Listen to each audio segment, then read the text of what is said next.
that it's all about the turkey. But Yes. this time we're stepping it up a little bit. So we're not going to do the whole bird. You're gonna do things a little differently. Not that anything is wrong with this. I mean, it's I think gorgeous. it's turkey. You can do whatever you want. You want to smoke the drums, legs. You want to like deep fry it. You want to roast it without stuffing. You want to roast it with stuffing. I'm cool with it all. Yeah.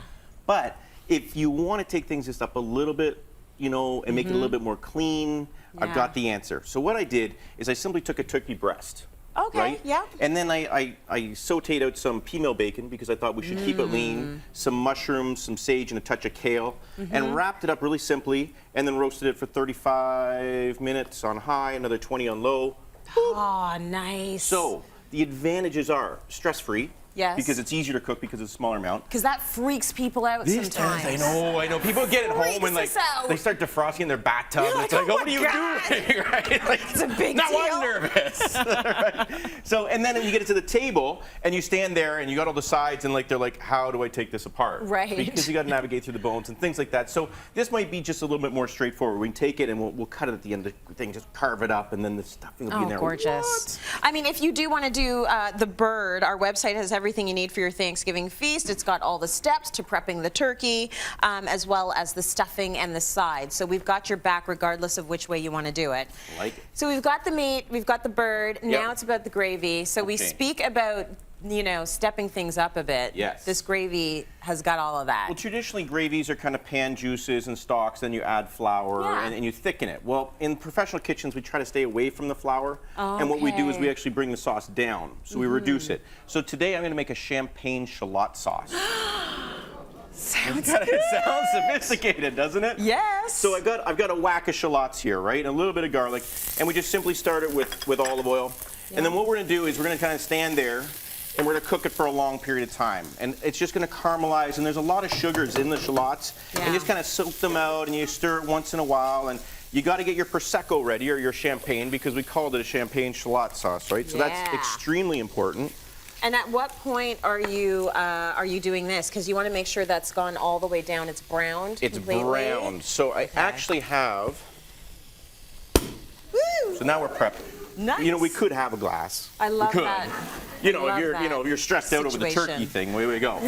So you're just gonna bring that right down, and what we're gonna do is we're gonna turn it into a jam almost. Like, take a look. So that amount of shallots basically comes down to that much. Okay, so And it's supposed almost to be like- that small. Yeah, like it's got to look like chewing tobacco. Yeah. What a nice image. But you're gonna get the caramelization you see in the bottom of the pan. Yeah. You're getting the sweetness. You're getting all that kind of stuff. We're just gonna hit it with a little bit of champagne vinegar.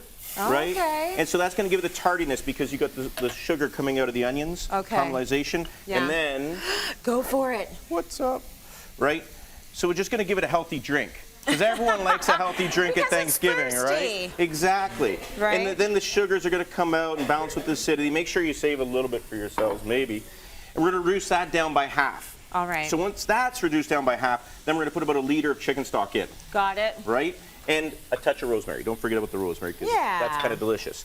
So that sits and it simmers and you can contemplate everything else you're making. Yeah. And then this is the finished product right here. So the whole thing is reduced. You've let it sit. All the flavors are Yep. in there. And what you get is this golden kind of brown, and it's got the texture of the onions in there, but Yeah. it's kind of like the coolest, most beautiful French onion soup you've ever had in your Oh, life. beautiful. Right? So we're Very getting nice. somewhere, right? Yes. So now we need some veggies. Oh, do we? I We mean, do. yeah. Yeah.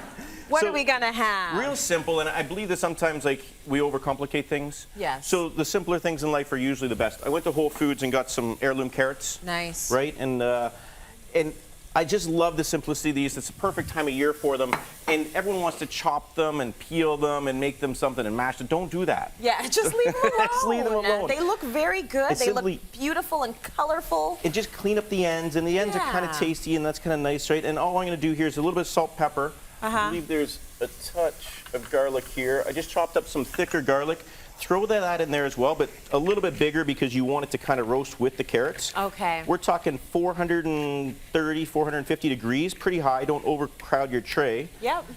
Get some thyme, right? So we're Throw that roasting in there. them. And we're going to roast them hard. Okay. Now, 15 minutes later, you turn them, maybe even another 5 minutes, and out they come. You just prepare Isn't them that just like gorgeous? that. Look at that. Sprinkle some sea salt on there, a little bit more olive oil. Yeah. You know what we have to do before we go? What do we have to do? Let's go to the plate. Let's do something. Oh, let's plate it. Let's do plate it. it up. So if you could just give me a few carrots in the bottom there, Trace. Right? Now, do you want me to just use you got a my spoon. hands? It's not or... overly hot. There we go. Okay. We're family, right? We're Yeah, gonna it's get like fine. that. So your turkey, you're gonna let it rest for about 20 minutes, but then you cut it open, and oh my stars. When you're at the table, this does get a little bit easier, Look at that. right? So we kind of put that up there. That's Very a nice, healthy nice. portion. love And then, I mean, no one's gonna miss the gravy when you tell them it's a champagne shallot sauce. And this is just dark and heavy. Mouth watering. And kind of like, oh my, Oh, so good. right? That's Just looking layer good. that over there. I like the idea of even doing the turkey that way. It like it's just elevated that, you know, that little bit, but it makes it so good. It's an easier execution You as see well. that? Okay, so cityline.ca for all of the amazing Thanksgiving recipes we've given you so far.